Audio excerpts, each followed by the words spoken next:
স্বপ্ন দেখেছিল হাজারো মানুষ, উন্নতির, অগ্রগতির এবং নিজেদের ভাগ্য বদলের। কিন্তু আজ সেই স্বপ্ন রোজ রোজ ভেঙে যাচ্ছে। বাংলাদেশের শেয়ার বাজারে কেন এত হতাশা? কোথায় সেই কাঙ্ক্ষিত পরিবর্তন?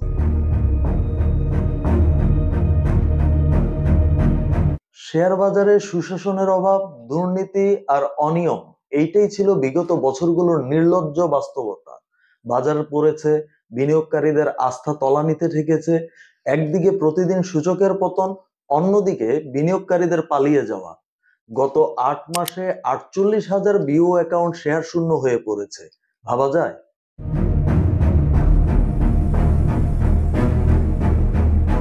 অথচ ৭ মাস আগে নতুন আশার আলো দেখানো হয়েছিল। কিন্তু বাস্তবতা, শেয়ার বাজার আজ আরো নিঃশব্দ, আরো রক্তাক্ত। প্রতিদিন সূচকের সঙ্গে হারিয়ে যাচ্ছে লাখো বিনিয়োগকারীর স্বপ্ন। আর টাস্কফোর্স, তারা এখনো খসড়া নিয়ে ব্যস্ত।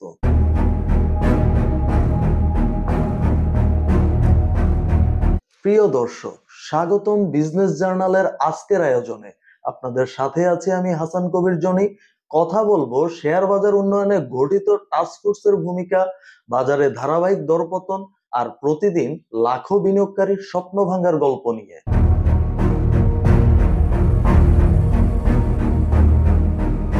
গত অক্টোবরে বেশ গর্জন নিয়েই ৫ সদস্যের টাস্কফোর্স গঠনের ঘোষণা এসেছিল। বলা হয়েছিল শেয়ার বাজারে কাঠামোগত পরিবর্তন আসবে। কিন্তু ৭ মাস পর এক টুকরো পরিবর্তনের ছোঁয়াও বাজারে নেই। শুধু বাড়ছে লাল চিহ্ন, হাজারো পরিবার হারাচ্ছে তাদের শেষ সম্বল।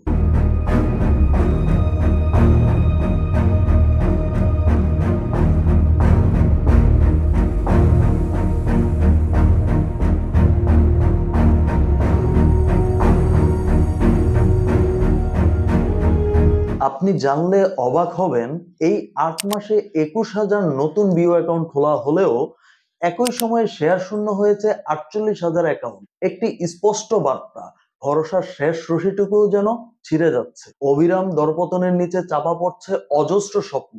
শুধু পুঁজি নয়, হারাচ্ছে আস্থা, হারাচ্ছে ভবিষ্যতের ভিত।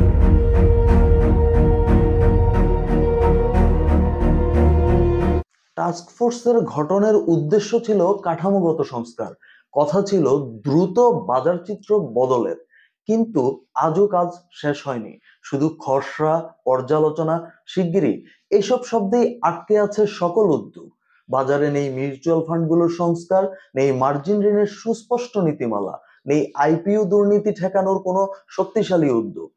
কথা ছিল জনবল কাঠামো পরিবর্তনের, কিন্তু সেখানেও এখন নীরবতা।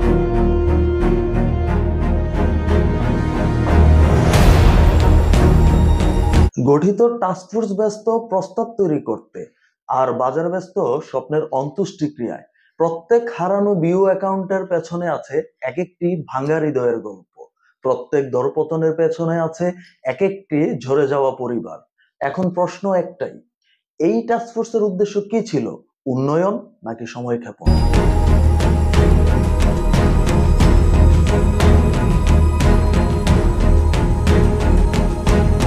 আমাদের যে আইন কানুন আছে, এই আইন কানুনের মধ্যে কিন্তু দেখতে হবে টাস্কফোর্স কি কি দেখছে আমি জানি না। যেমন ফর এক্সাম্পল আপনাকে বলি যে একটা ডাইরেক্টিভ আছে যে বিনিয়োগকারী চেক যদি দেয় এবং সেই চেকটা যদি বাউন্স হয়, ক্লিয়ার না হয়, তাহলে পরে এই টাকাটা ব্রোকারকে দিতে হবে।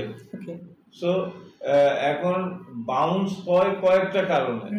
হয়তো আমি ব্যস্ত আছি, আমার সাথে কথা হলো না, চেকটা ক্লিয়ার হলো না, হ্যাঁ, টাকা আছে অ্যাকাউন্টে, টাকা আছে, হয়তো সিগনেচার একটু মিললো না, হয়তো একটু ওভার রাইটিং হইতে, এরকম অনেক কারণ আছে ব্যাংক চেক পাস না হবার।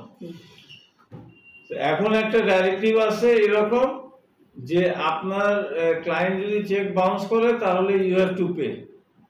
আচ্ছা, আমি পেমেন্ট করে দিলাম। পেমেন্ট করার পরে আমি এই টাকাটা কিভাবে ফেরত পাবো সেটার কোনো কিছু বলা নাই সে ডাইরেক্টিভে। এখন আমি তার অ্যাকাউন্ট থেকে টাকা নিতে পারবো না সে যতক্ষণ না দেয়। ঠিক আছে, আমি তার অ্যাকাউন্টে হাতই দিতে পারবো না। সে যতক্ষণ টাকা না দেয় আমি টাকা তার কাছ থেকে ফেরত পাবো না, এইটার কোনো দেয়া নাই। এরকম মানে অনেক আইন আছে যেগুলাতে ফ্লজ আছে, এই ফ্লজ গুলা দূর করা দরকার। আইনগুলাকে আবার একটু দেখা, ডাইরেক্টিভস গুলা আছে, হ্যাঁ অনেকগুলো আছে এরকম চেঞ্জ, সেগুলো করা উচিত। আমার কাছে মনে হয় যে বিও অ্যাকাউন্ট গুলো যেগুলো ফ্রিজ হয়েছে, ব্যাংক অ্যাকাউন্ট গুলো, এগুলো আমার মনে হয় ইমিডিয়েটলি এটার একটা শুরু হওয়া উচিত। মার্জিন লোন একটা ক্যান্সার, সেই লোনটা যেটা আমি বলেছি, সেই মার্জিন লোনটা ঠিক হওয়া দরকার।